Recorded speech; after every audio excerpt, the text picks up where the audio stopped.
Donc, le point commun de ces 4 femmes que j'ai évoquées, c'est qu'elles ont été arrêtées, incarcérées, jugées, condamnées et puis guillotinées.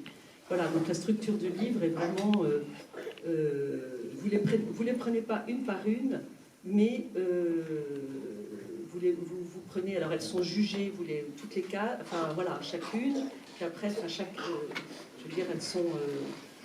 c'est pas 4 chapitres, quoi. C'est à chaque fois Il y a une... Est-ce que ça marche? Ah bon, vous m'entendez? Ah non, excusez-moi. Déjà, bonjour à tous. Oui, effectivement, c'est une narration avec un sujet qui était évidemment difficile à écrire, que ce soit en termes de sources, mais aussi quand on est seul face à son écran d'ordinateur. C'est pas un livre qu'on écrit avec légèreté, évidemment. Et c'était très, très, très important de soigner la forme. C'est-à-dire qu'il y ait un récit qui soit vraiment extrêmement articulé. Et justement, l'idée, c'était pas juste de mettre une de ces 4 femmes. On parlera peut-être du casting dans les questions, qu'importe, mais c'était pas de mettre une de ces 4 femmes plus en avant que les 3 autres. Donc il y avait aussi cette idée de répartition, si j'ose dire, en termes de pages, en termes de caractère, parce qu'en fait, ces 4 femmes, elles ont avant tout pour point commun d'être des femmes.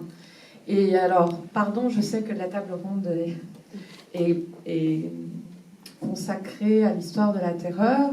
Comme je l'écris au début du livre, dans l'introduction, c'est un livre sur l'histoire des femmes, sur un chapitre qui n'avait jamais été écrit sur l'histoire des femmes, c'est-à-dire sur ces grands procès de l'automne 1793, qui sont évidemment des procès politiques qui ont pour objectif d'humilier et de proposer à l'opinion publique, et en particulier aux femmes, si j'ose dire aux vraies femmes, désormais, c'est-à-dire les républicaines, montrer que quand les femmes s'aventurent dans l'espace public, ou si vous préférez politique, voilà ce qui leur arrive, c'est-à-dire qu'elles seront humiliées, maltraitées, et qu'elles finiront dans des conditions évidemment qui ont été... Il y a une véritable application à humilier ces femmes et à les faire disparaître de l'espace public.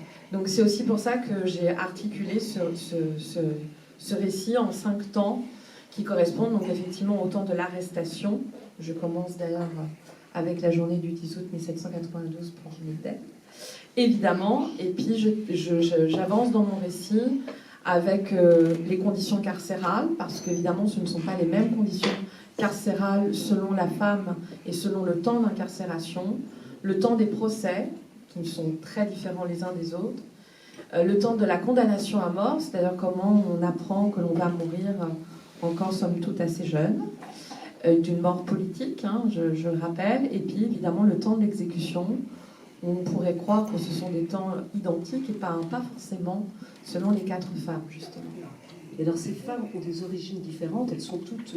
alors il y en a 2 qui symbolisent l'Ancien Régime, Madame du Barry et puis Marie-Antoinette, et 2 autres, Olympe de Gouges et Madame Roland, qui ont été acquises aux idées nouvelles, qui étaient girondines, enfin qui ont souhaité la Révolution, qui ont été actrices de la Révolution.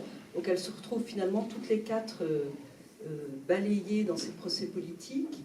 Et voilà, c'est quand même assez intéressant de voir cette sociologie différente en fait. C'est pas forcément dans l'imaginaire collectif, tout le monde ne sait pas que ces femmes révolutionnaires ont elles aussi été victimes de procès iniques. Alors, bien sûr, parce que encore une fois, pardon de dire quelque chose qui peut paraître aussi simpliste, mais il y a évidemment cette idée que ce sont des femmes. Et comme je l'ai dit tout à l'heure, le point commun de ces 4 femmes, c'est qu'elles ont une visibilité, ou du moins, ça va être le cas en particulier pour, par exemple, Madame Roland, une forme d'influence, c'est-à-dire que ce sont des femmes, en particulier Madame Roland, qui agissent vraiment dans l'ombre. Ce sont des femmes qui sont d'une façon ou d'une autre associées au pouvoir, et c'est bien ce qu'on leur reproche, justement. C'est aussi un livre, je tiens à le dire, qui, vous les avez taxés pour certaines de girondines. Alors, au moment de la Révolution, on les aurait appelés plutôt girondistes. C'est aussi un sujet sur la modération politique, parce que ces femmes, si on pense à Olympe de Gouges et à Madame Roland, on fait sienne, on fait leur cette révolution dès qu'on arrive au printemps 1789, et elles seront les premières évidemment à ne pas comprendre certains virages de cette révolution.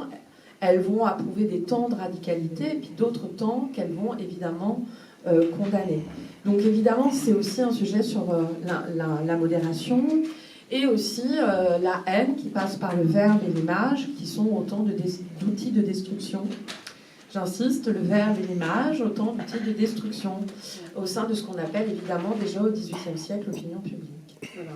Et alors, bon, peut-être sans doute la plus célèbre d'entre elles qui a fasciné et qui continue à fasciner, hein, c'est donc Marie-Antoinette, même si les 4 destins sont tous extrêmement intéressants. Et est-ce qu'on peut parler de reine martyre? Oula, alors est-ce que vous alliez jusque-là?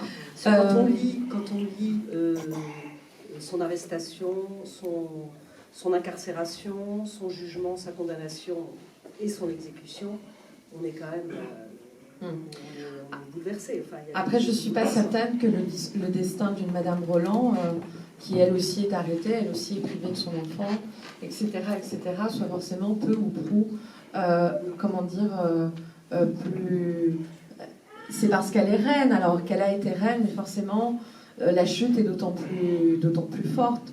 Là où moi, je voudrais insister, on est à cet automne 1793, même un peu avant, dans le cas de Marie-Antoinette, dès le mois d'août 1792. Il n'y a pas une période de l'histoire qui n'a pas ses complexités, qui n'a pas évidemment ses parts d'ombre. Évidemment, c'est-à-dire qu'il ne s'agit pas, d'ailleurs moi je n'aime pas parler de la terreur, employer le mot terreur, parce que rappelons quand même que cette terreur, elle a été mise à l'ordre du jour, mais que l'Assemblée nationale ne l'a jamais votée. Donc quand on parle de terreur, il faut faire attention, le vocabulaire est important. Alors justement, à propos de vocabulaire, et pour répondre à votre question, sont-elles des martyrs? La Révolution a été la première à emprunter ce vocabulaire de martyr, de forte culture évidemment catholique, qui était celle de l'Ancien Régime avant la Révolution, évidemment. Moi, je préférerais employer le mot de victime, que l'on emploie aujourd'hui un peu, si j'ose dire, à toutes les sauces. Ce sont évidemment, comme d'autres femmes et d'autres hommes de cette époque et à n'importe quelle époque historique, des individus qui ont évidemment été très maltraités, entre autres parce qu'aussi ces femmes étaient, chacune à leur façon, ce que l'on appelle déjà au XVIIIe des célébrités. Donc évidemment, il y a un traitement qui est d'autant plus fort et d'autant plus dégradant que la personne représente symboliquement dans un imaginaire collectif quelque chose de fort et qui suscite beaucoup de...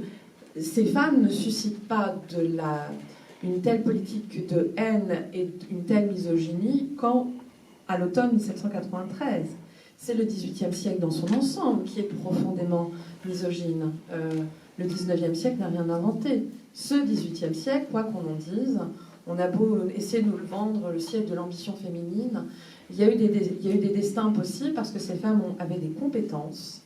Ça, c'est un mot qu'on associe assez peu souvent aux femmes. Moi, j'aime bien le rappeler. Ces femmes avaient des compétences et elles étaient surtout des privilégiées. Quand on est privilégié, on ignore, on vit dans l'ignorance du fait que l'on n'a pas de droits. Mais ces femmes qui ont été ambitieuses au XVIIIe siècle, rappelons qu'elles étaient au mieux des citoyennes sans citoyenneté, et parce que privilégiées, elles ne s'intéressaient pas aux droits. Voilà. Alors, bon. Voilà, merci. Donc Clément Weiss, avec votre livre